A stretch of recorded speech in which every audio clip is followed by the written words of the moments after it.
Stel je voor, je neemt je RC-auto's mee en er gaat er in ieder geval al eentje kapot binnen 2 dagen.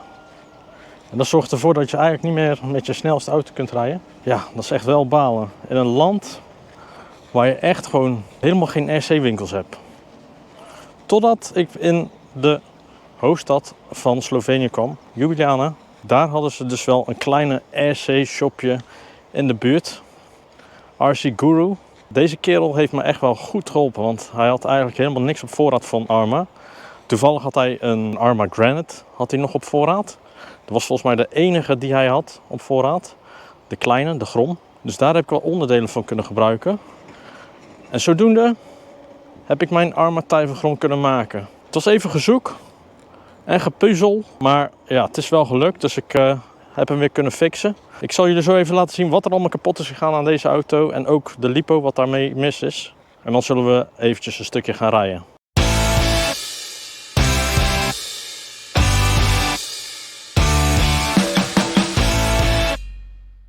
Voordat ik verder ga, wil ik het toch nog even hebben over de RC-shop in Slovenië. Dit was even zoeken, maar ik heb hem eindelijk gevonden. En dat is vlakbij de hoofdstad Ljubljana. Een kleine RC-shop waar ze veel van Traxxas hebben en heel veel kleine modellen. Je ziet al gauw dat hier heel veel vraag naar is in dit gebied. En iets minder als bij ons, zeg maar, de offroad modellen.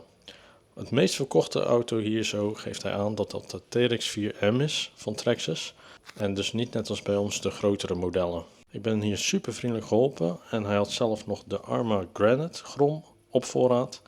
Hier had hij wel wat onderdelen al van gebruikt. Hij zei van, ik ga deze toch niet verkopen, dus ik geef jou hier de onderdelen van die jij nodig hebt. Super, super gaaf. Zoals jullie zien, dit is mijn Arma Tijvergrom, jongens. Ik heb mijn bandjes al in ieder geval al van achter naar voren gebracht, want ja, ze begonnen al een beetje koud te worden. Dus voordat ze kapot klappen heb ik ze eventjes gewisseld. Gaat best wel hard zo hier op het asfalt als het zo warm weer is. Maar wat in ieder geval kapot is gegaan, deze 2 schroefjes hier vooraan. Normaal gesproken zit er hier een kapje overheen om hem te beschermen, maar die heb ik eraf gehaald.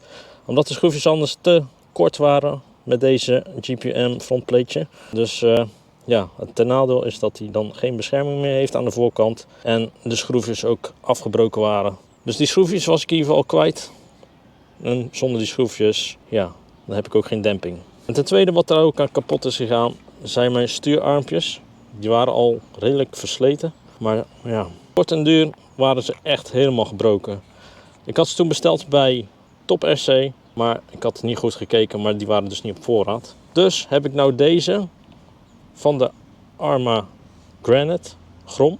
Deze zijn volgens mij ook iets goedkoper. Ik zal ze eventjes hier bovenin en het originele natuurlijk hier rechtsbovenin zetten. Maar dan kun je in ieder geval prijsvergelijking hebben. Maar deze van Granite, de Arma Granite Grom, die past in ieder geval ook. Hier aan de binnenkant zie je ook dat dit stukje plastic is afgebroken. Dat was voorheen al afgebroken. Daar heb ik dus destijds met wat kit vastgeplakt. Maar omdat ik hem los heb gemaakt is al ook weer losgekomen. Maar dat houdt voorlopig nog wel. Dus ik ben benieuwd met rijden. Ik heb nu eventjes de 2S hierin gezet. Dus dan rijd ik eerst deze even op. En dan daarna gaan we met 3S rijden. Dit is trouwens de 3S die ik gebruik. Zoals je ziet is hij best wel ingedeukt. Maar op advies van Pessi, die je kent bij de speedruns, heb ik deze toch wel gebruikt en op de oplader gezet. En dan geeft hij aan dat alle cellen gewoon goed zijn. Dus ja, en hij laat gewoon goed op. Dus het wil nog niks zeggen. Het ziet er wel een beetje spannend uit. Ik wou hem eerst eigenlijk weggooien. Maar ja, voor je op vakantie eventjes op 3S. Dus in ieder geval ook wel fijn. Dan hebben we in ieder geval wel wat meer vermogen. Wat nog meer kapot is gegaan is in ieder geval mijn ventilator. Hoor je wel? Nou, die heb ik eigenlijk wel echt nodig. Maar ik heb hem proberen te maken. Maar ja, die heb ik niet kunnen maken. Die is gewoon echt kapot. Dus hij hangt er een beetje los in. Hij doet nog wel wat. Dus ja, elke beetje helpen zou ik denken. Maar ja, die moet ik pas echt vervangen als we weer terug zijn in Nederland. Nou, laten we nou even de camping hier een beetje onveilig maken. Ik heb hier een stukje gevonden wat echt wel rustig is. Waar ik wel kan filmen. Want ja, ik merk al heel gauw dat ik mensen in beeld krijg. Dus dat wil ik niet hebben. Dus ik heb hier een klein stukje waar nog geen campers staan. Waar ik lekker kan rijden. En wat heuveltjes zijn. Dus laten we maar gaan rijden. Eerst op 2S en dan op 3S. Nou, zoals je ziet, dan ben je alleen hier en net als in Nederland, dan komen in één keer weer mensen en honden. Even een stukje hier rijden. Zullen wel andere honden weer erachteraan gaan, denk ik. Ik heb hier ook nog wel een mooi stukje. Ook alleen in het water rijden.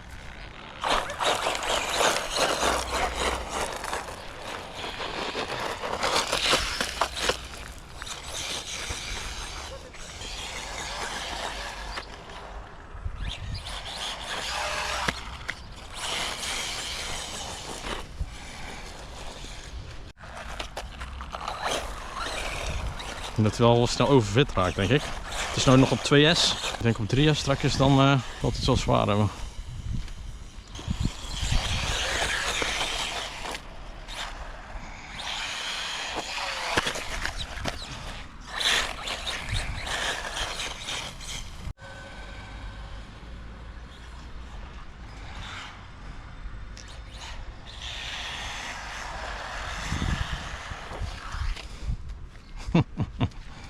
Nou, op 3S, een droontje erbij, toch wel andere beelden erbij. Ja, dat scheelt wel echt zoveel. 3S is wel het beste, waar ga je. Je moet echt uitkijken dat hij niet... Kijk uit.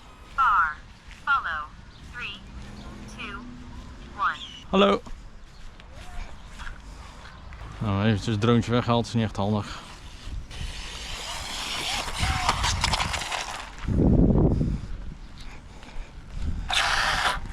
Kijk, hoe krijg je hem stuk? Oh, zo.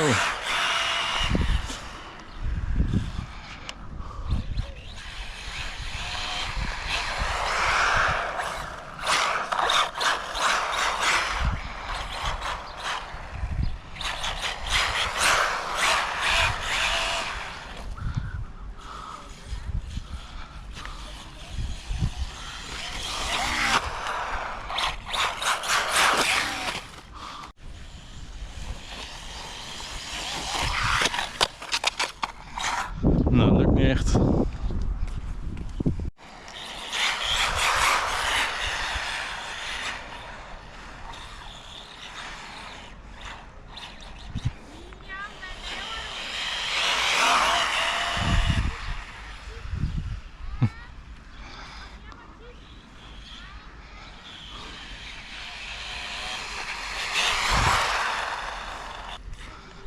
Nou, wel blij dat hij in ieder geval weer rijdt.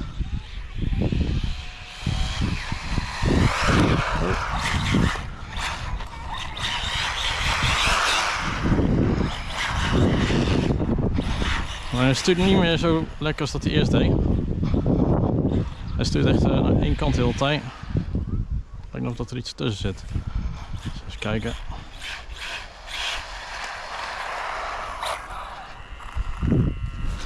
Er zit wel wat tussen, maar dat zal niet het verschil zijn.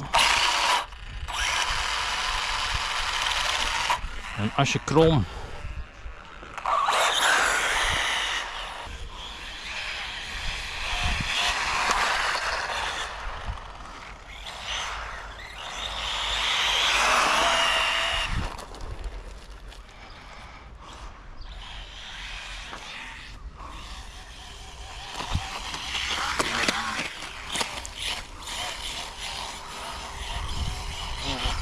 Kom op.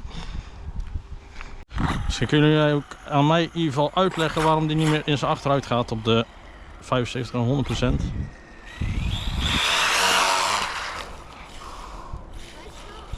Ja.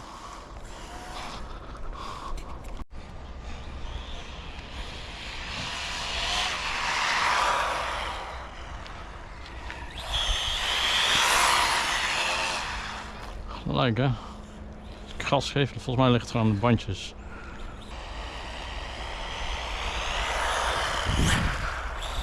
Can I make a race with your car? Yeah, of course.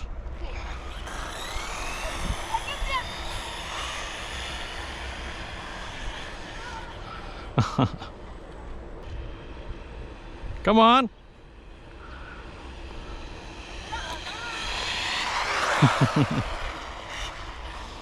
Nou, dat was het weer met de Arrma Typhon. Hij doet het goed, maar mijn grote auto's ja, die doen het echt wel veel beter in dat hoge gras.